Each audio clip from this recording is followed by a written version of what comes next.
Hello दोस्तों, आप सभी को मेरे YouTube चैनल के तरफ से नमस्कार। आइए जानते हैं महागौरी माता की आरती कथा पूजा विधि विधान। आज माँ दुर्गा के 8वें स्वरूप आदि शक्ति महागौरी की पूजा की जाती है। 8वें दिन की पूजा देवी के मूल भाव को दर्शाता है। देवी भागवत पुराण में बताया गया है कि देवी माँ के 9 रूप और 10 महाविद्याएं सभी आदिशक्ति के अंश और स्वरूप हैं।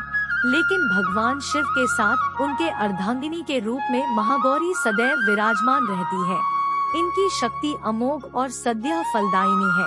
महागौरी की पूजा मात्र से भक्तों के सभी पाप धुल जाते हैं और वह व्यक्ति अक्षय पुण्य का अधिकारी हो जाता है। ज्यादातर घरों में नवरात्र की अष्टमी तिथि के दिन कन्या पूजन किया जाता है, वहीं कुछ लोग नवमी तिथि के दिन कन्या पूजन करते हैं। शिव पुराण के अनुसार महागौरी को 8 साल की उम्र में ही अपने पूर्व जन्म की घटनाओं का आभास होने लग गया था। उन्होंने इसी उम्र से ही भगवान शिव को अपना पति मान लिया था और शिव को पति रूप में पाने के लिए तपस्या भी शुरू कर दी थी। इसलिए अष्टमी तिथि को महागौरी के पूजन का विधान है। इस दिन दुर्गा सप्तशती के मध्यम चरित्र का पाठ करना विशेष फलदायी होता है। जो लोग 9 दिन का व्रत नहीं रख पाते हैं, वे पहले और 8वें दिन का व्रत कर पूरे 9 दिन का फल प्राप्त करते हैं। देवी भागवत पुराण के अनुसार देवी पार्वती अपनी तपस्या के दौरान केवल कंदमूल, फल और पत्तों का आहार करती थी। बाद में माता केवल वायु पीकर ही तप करना आरंभ कर दिया था। तपस्या से माता पार्वती को महान गौरव प्राप्त हुआ है और इससे उनका नाम महागौरी पड़ा। माता की तपस्या से प्रसन्न होकर भगवान शिव ने उनको गंगा में स्नान करने के लिए कहा। जिस समय माता पार्वती गंगा में स्नान करने गयीं, तब देवी का एक स्वरूप श्याम वर्ण के साथ प्रकट हुई, जो कौशिकी कहलाई, और एक स्वरूप उज्ज्वल चंद्र के समान प्रकट हुआ, जो महागौरी कहलाई। माँ गौरी अपने हर भक्त का कल्याण करती है और उनको सभी समस्याओं से मुक्ति दिलाती है। देवी भागवत पुराण के अनुसार महागौरी का वर्ण रूप से गौर अर्थात सफेद है और इनके वस्त्र व आभूषण भी सफेद रंग ही है। माँ का वाहन वृषभ अर्थात बैल है, जो भगवान शिव का भी वाहन है।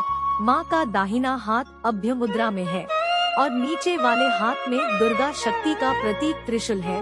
महागौरी के ऊपर वाले हाथ में शिव का प्रतीक डमरू है। डमरू धारण करने के कारण माँ को शिवा के नाम से भी जाना जाता है। माँ का नीचे वाला हाथ अपने भक्तों को अभय देता हुआ वरमुद्रा में है और माँ शांत मुद्रा में दृष्टिगत है। देवी के इस रूप की प्रार्थना करते हुए देव और ऋषिगण कहते हैं, महागौरी अपने भक्तों के लिए अन्नपूर्णा स्वरूप है। यह धन, वैभव और सुख शांति की अधिष्ठात्री देवी है। सांसारिक रूप में इनका स्वरूप बहुत ही उज्ज्वल, कोमल, श्वेतवर्ण और श्वेत वस्त्रधारी है। देवी महागौरी को गायन संगीत प्रिय है और यह सफेद वृषभ यानी बैल पर सवार है। इन दिन कन्या पूजन का भी विधान है। कुछ लोग नवमी के दिन भी कन्या पूजन करते हैं, लेकिन अष्टमी के दिन कन्या पूजना करना श्रेष्ठ रहता है। कन्याओं की संख्या 9 हो तो अति उत्तम है, नहीं तो 2 कन्याओं के साथ भी पूजा की जा सकती है। अष्टमी तिथि के दिन नारियल का भोग लगाने की परंपरा है। भोग लगाने के बाद नारियल प्रसाद रूप में बांट दें। वहीं जो भक्त कन्या पूजन करता है, वे हलवा, पूरी, सब्जी और काले चने का प्रसाद विशेष रूप से बनाया जाता है कि पूजा करते समय भक्तों को गुलाबी रंग के कपड़े पहनने चाहिए, क्योंकि गुलाबी रंग प्रेम का प्रतीक माना जाता है। महागौरी की पूजा विधि। अष्टमी तिथि पर महागौरी की पूजा का विधान भी बाकी दिनों की तरह ही होता है। जिस तरह सप्तमी तिथि को माता की पूजा की जाती है, उसी तरह अष्टमी तिथि को भी शास्त्रीय विधि से पूजा की जाती है। इस दिन माता के कल्याणकारी मंत्र ओम देवी महागौर्ये नमः का जप करना चाहिए और माँ को लाल चुनरी चढ़ानी चाहिए।